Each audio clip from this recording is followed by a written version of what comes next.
Social media ద్వారా fame సంపాదించుకున్న బర్రెలక్క అలియా శిరీష ఈ మధ్య పెళ్లి చేసుకుని వివాహ బంధంలోకి అడుగుపెట్టిన విషయం తెలిసిందే. ఈమె గత అసెంబ్లీ ఎన్నికల్లో కొల్లాపూర్ నియోజకవర్గం నుంచి ఎమ్మెల్యేగా పోటీ చేసి ఓటమి చవిచూశారు. ఇంతేకాకుండా నాగర్ కర్నూలు ఎంపీగా పోటీ చేసిన విజయం వరించలేదు. ఇదిలా ఉంటే తాజాగా బర్రెలక్కను పోలీసులు అరెస్ట్ చేశారు.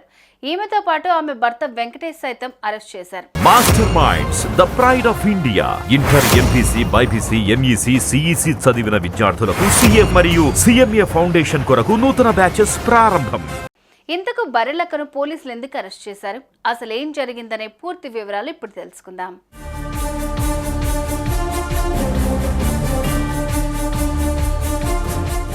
రాష్ట్రంలోని నిరుద్యోగులు పోరుబాట పట్టారు. వివిధ రకాల గ్రూప్ పోస్టుల సంఖ్య పెంపు, జాబ్ క్యాలెండర్ విడుదల, జీవో 46 రద్దు వంటి అంశాలతో నిరుద్యోగులు శుక్రవారం టీజీపీఎస్సీ ఆఫీసును ముట్టడి చేశారు.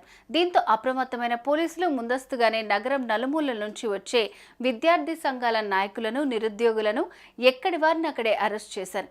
కానీ అప్పటికే కొందరు నిరుద్యోగులు టీజీపీఎస్సీ కార్యాలయాన్ని ముట్టడించి ధర్నా చేపట్టారు.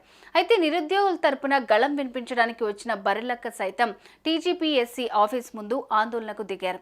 ఈ కార్యక్రమంలో ఆమె భర్త వెంకటేష్ సైతం పాల్గొన్నారు. ఈ క్రమంలో టీజీపీఎస్సీ ఆఫీస్ ముందు ఆందోళనకు దిగిన బర్రెలక్క, వెంకటేష్లను పోలీసులు అరెస్ట్ చేశారు.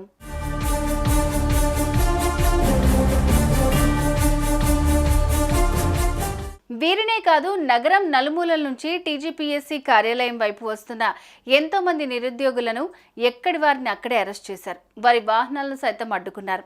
ఈ క్రమంలోనే టీజీపీఎస్సీ ఆఫీస్ సమీపంలో ఓ విచిత్రమైన సంఘటన చోటు చేసుకుంది.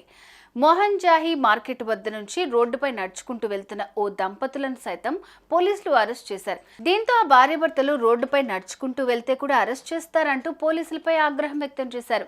దీనికి సంబంధించిన వీడియో ఇప్పుడు సోషల్ మీడియాలో వైరల్ గా మారుతోంది.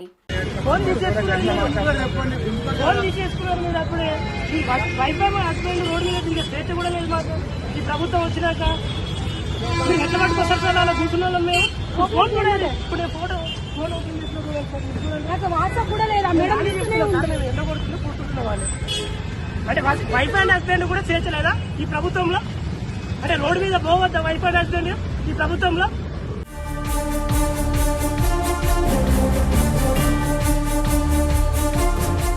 ఇక అరెస్ట్ అనంతరం చాలా మంది నిరుద్యోగులు తమ ఆవేదన వ్యక్తం చేశారు. పెండింగ్ లో ఉన్న గ్రూప్ పోస్టుల భర్తీతో పాటు జాబ్ క్యాలెండర్ విడుదల చేయాలంటూ ధర్నాకు దిగారు. అయితే నిరుద్యోగులు టీజీపీఎస్సీ ఆఫీస్ ముట్టడి చేసిన ఈ అంశంపై రాష్ట్ర ప్రభుత్వం స్పందిస్తుందో లేదో చూడాలి. మరి సుమన్ టీవీలో మీ పర్సనల్ అండ్ బిజినెస్ ప్రమోషన్స్ కోసం కింది నెంబర్కి కాంటాక్ట్ చేయండి.